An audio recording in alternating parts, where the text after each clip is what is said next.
What's going on, guys? Welcome back to the channel and welcome back to another episode of Grey Man Operations. Today we're going to do our first proper comparison review. I'm going to be comparing the Surefire X300 Ultra to the Streamlight TLR1 HL. Now, first and foremostly, guys, the firearm is empty and safe, and this is a training pistol, so we are good to go safety-wise.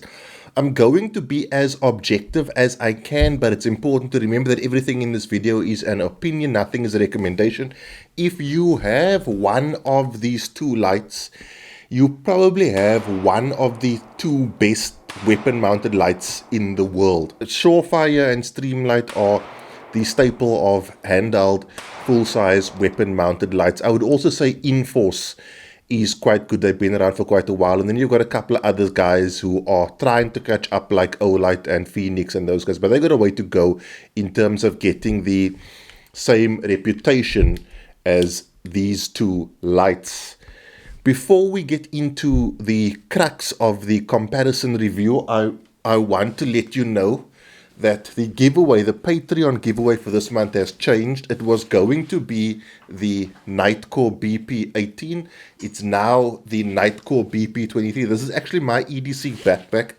I have a review of it popping up in your screen, so check out that review. If you are a Patreon, you will automatically enter. If you want to become a patron, the link is in the video description. If you're watching on YouTube, if you're watching on Facebook or Instagram, it is the first comment. Next month, for my birthday, I'm giving away a Holosun Red Dot, and then I'm giving away a Streamlight Weapon Light the month after. So check that out. Let's get into the review. Control. You may well know this by now, but lights attract bugs and bullets. So your ability to control when a light is on and when it's off is extremely important, especially when it comes to a weapon-mounted light. In order to test this, I did one reload, one drills, one-hand operations, and then drawing and activating light and switching it off again. Now, let's talk about the X300 first. In the one drills with the X300, I didn't have a problem. I did not use momentary on. I flicked the switch down with my support hand thumb and then rolled my hand upwards to switch the light off as I did my reload, and then flicked it down with my support hand thumb again. The switches on the X300 are some of the best. Activating the X300 with one hand is difficult, especially if it's going to be your weaker hand, and switching it off is also quite difficult because the switches are quite stiff. Simply drawing and activating the light is not a problem simply by using your support hand thumb. The Streamlight TLR1 HL has what I consider the best momentary on activation switch of any light. It is simply pushing the switch down. The switch is spring loaded, so the moment you release it, the switch is off. I find this to be the best way to run one reload, one drills when activating a light, simply because all you have to do is lift your finger off the activation toggle and the light switches off. One-hand operation is really easy. What's very cool is that you press the light down with your support hand to get momentary on, and you press the light down with your trigger finger to get constant on. So either way, you're pushing the toggle down. The switches are very sensitive. It's very easy to flick the switch up and down. Drawing and activating light is no problem. I use it in momentary on mode, and it almost acts like a bit of a throttle switch or throttle lever, where you can just put your thumb on that switch and keep the light on, and then the moment you remove it, the light switches off. Output. The Surefire X300 Ultra has 1000 lumens and 13,000 candela. It's got a max beam distance of 213 meters and a max runtime of 1.25 hours, and it runs on two replaceable and non-rechargeable CR123A batteries.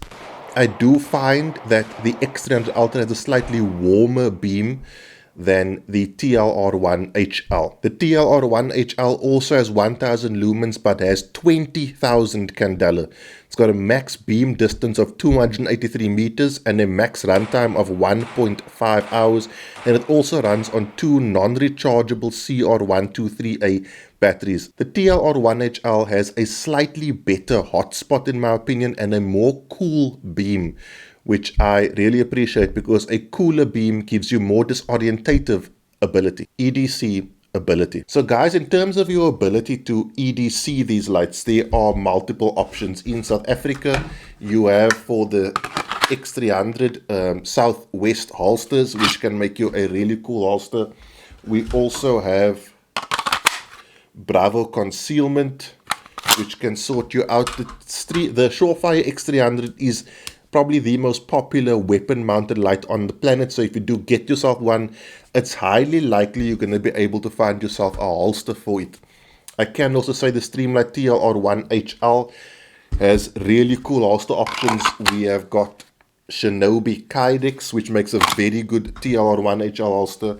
We've got Bravo concealment, make some really good stuff. And then we've got a holster that I'm still testing for review from the folks over at Southwest Holsters.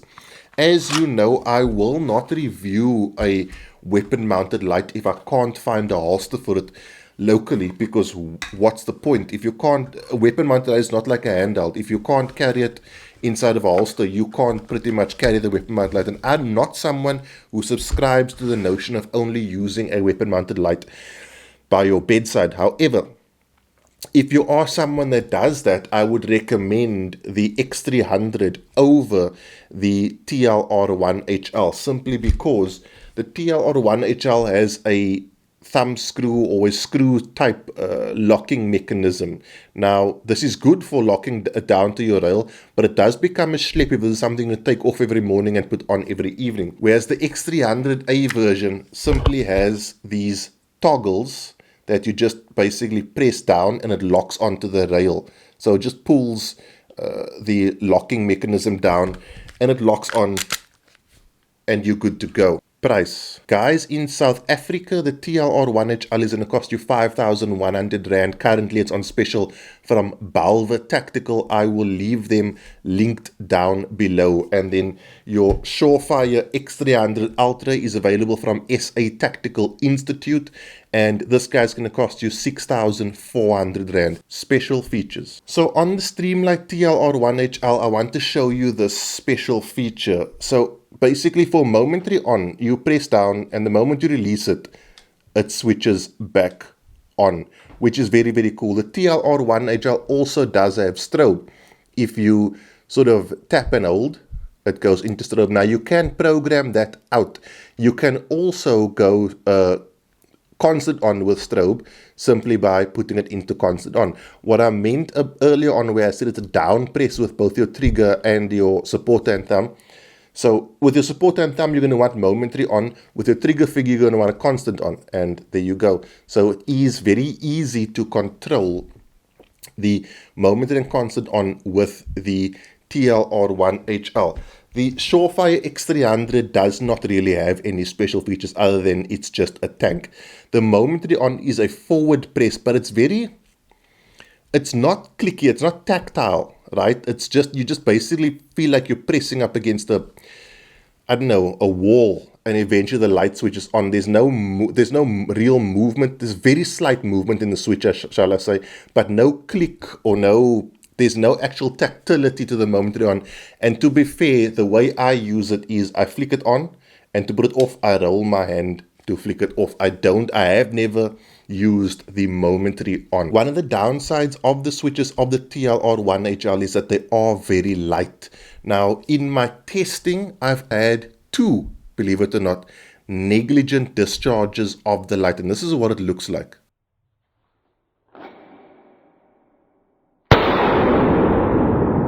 So I had one when I was filming B-roll for the review of the light, and one when I was filming B-roll for this review. And basically, I think this is more of a training malfunction than it is a light malfunction. I think my t-shirt is flicking up against the light and causing it to activate. We're talking hundredths of a second.